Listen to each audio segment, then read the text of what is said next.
there, I'm Steve, and welcome to Jamsin Entertainment. Today on Throwback Thursday, we're looking at another Nicolas Cage movie, Face Off. I'm going to be getting into a bit of a pattern for the next few reviews. Following week, I'm going to be reviewing a John Travolta movie, Pulp Fiction.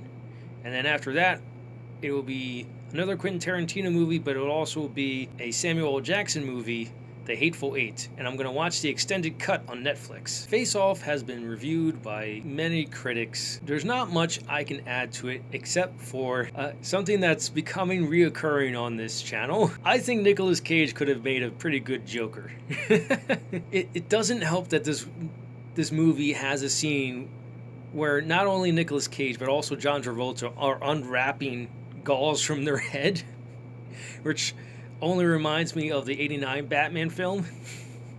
Cage freakouts in this one particularly, especially when he's Castor Troy. I know Nicolas Cage wanted to do a Superman movie, and I don't know how that would have went. Based on this picture, I say he would have made a good Bizarro Superman, but not Superman. Tim Burton and Nicolas Cage may have had the best of intentions for that movie. I don't know if it would have worked. Unfortunately, I don't think we'll ever know. I think there's a documentary on it. I'd love to watch it, but I'm getting off topic. So I think Hollywood in the mid to late 90s was sitting around and something like this happened. What do we want our next blockbuster to be? Arnold Schwarzenegger Goes to Hell? Nah, too soon. What about teaming Nicolas Cage with someone? How about John Travolta? Great, and I have the perfect director in mind. I'll email John and Nick now. Mr. Wu, how's it going? That's my theory on how this movie was conceptualized, at least. But it's absolutely true.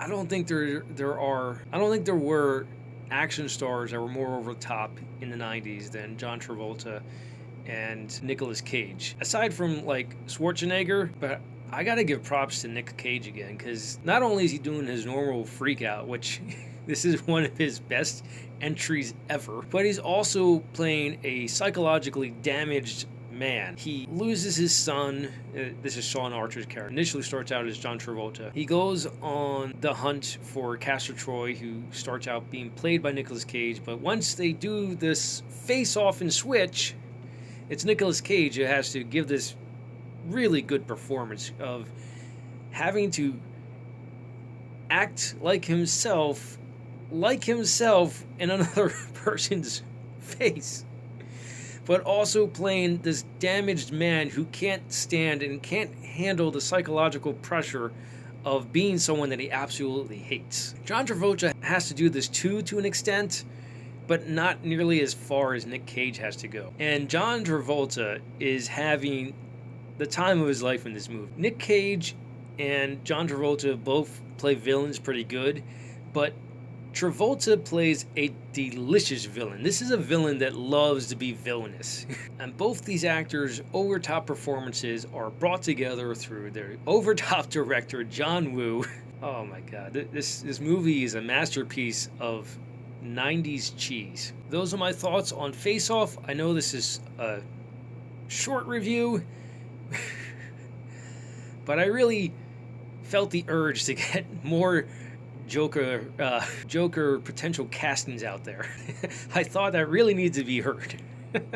Let me know in the comments below your thoughts on Face Off and what's your favorite 90s Nicolas Cage movie or 90s John Travolta movie. And just above the comments in the description, you'll find a link to Face Off if you haven't got it already. Not only will you be buying an awesome, cheesy, but extremely entertaining 90s action film, you'll be helping the channel grow, and you'll be helping build a community where we talk about our favorite movies, anime, TV, video games, a whole range of topics, especially on the Jamsin podcast, which you can find on all your podcasting platforms. If you like what you saw, like it. If you think other people will like it, share it. If you really liked it, hit the subscribe button.